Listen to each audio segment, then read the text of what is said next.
बिस्मिल्लाहिर्रहमानिर्रहीम। अस्सलाम वालेकुम नाज़रीन, उम्मीद है आप खैरियत से होंगे।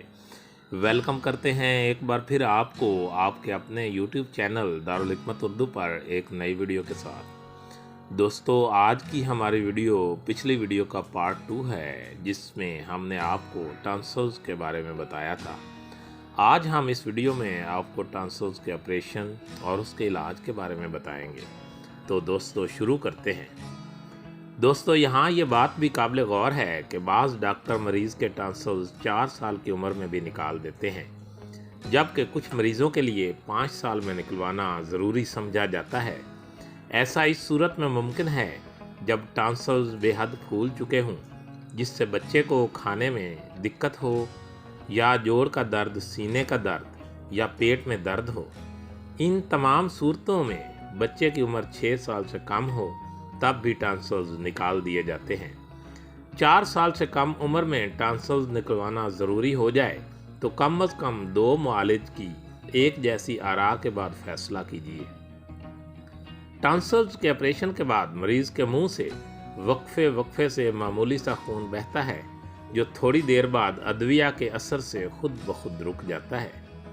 इसी तरह गले का दर्द भी 1-2 रोज़ में मुकम्मल तौर पर ठीक हो जाता है। ऑपरेशन के फ़ौरन बाद खाने या पीने को ना देना बेहतर है। कम से कम 6 घंटे के बाद खाने को कुछ दें। खाने की इजाज़त देने के बाद भी मरीज़ को 2 से 3 दिन तक नरम ग़िज़ा दी जाए ताकि उसे चबाना ना पड़े। सख्त और सूखा नवाला ज़ख़म से टकरा कर गुजरेगा तो ज़ख़म हरा भी हो सकता है। यहाँ एक और एहतियात की निशानदही ज़रूरी है, और वो ये है कि टॉन्सिल्स के ऑपरेशन के बाद इब्तदाई दिनों में कुछ भी खाने को दिया जाए तो मरीज़ को खाने के फ़ौरन बाद पानी पिलाना ज़रूरी है, ताकि ग़िज़ा के ज़रात मुंह में ना रह जाएं। इस तरह ऑपरेशन के बाद कम अज़ कम हफ्ता 10 दिन मरीज़ को पका हुआ पानी पिलाएं, जो मरीज़ के लिए मुफीद है। दोस्तों, अब बात करते हैं इलाज की। नुस्खा नंबर 1: किस्त शीरी 100 ग्राम, खुलंजा 30 ग्राम, लौंग 5 अदद, इलायची छोटी 5 ग्राम और कूज़ा मिश्री 50 ग्राम। तमाम अद्वियात का सफ़ूफ बनाकर खिलाएं।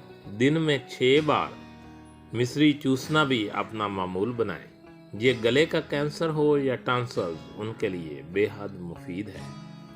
नुस्खा नंबर 2: गंधक आंवला सार, तुखम सरस, छिलका रेठा और तारा मीरा बराबर वज़न सफ़ूफ बनाकर छोटी छोटी चने के बराबर गोलियां बना लें।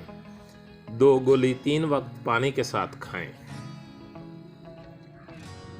नुस्खा नंबर 3: पोस्त बीख ऊँट कटारा।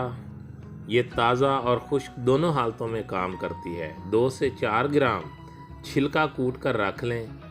1 कप सूप तैयार करने के लिए एक छोटा प्याज कूट लें। देसी लहसुन की 8 तुरियां भी कूट लें। नमक मिर्च हस्बे पसंद। फ्राई पैन में घी गरम करें और लहसुन प्याज को घी में बिरियां करें। जब तैयार हो जाए तो आखिर पर कूटा हुआ छिलका मिलाकर 3-4 बार उलट पलट कर 1 कप पानी में मिलाकर उबालें और नीम गरम पीकर सो जाए। इंशाल्लाह एक ही दिन में आपको फ़ायदा महसूस होगा। दोस्तों, दारुल हिकमत उर्दू यूट्यूब चैनल आपकी जिस्मानी और ज़हनी सेहत के बारे में बेहद मुफीद मालूमात फ़राहम करता है। अपनी सेहत के बारे में बेहतरीन मालूमात हासिल करने के लिए हमारे चैनल को सब्सक्राइब करें, वीडियो को लाइक और शेयर करें और कमेंट बॉक्स में कमेंट ज़रूर करें, ताकि हम आपकी बेहतरीन आरा से आगाह रहें। खुश रहें, खुशियाँ बांटें। शुक्रिया।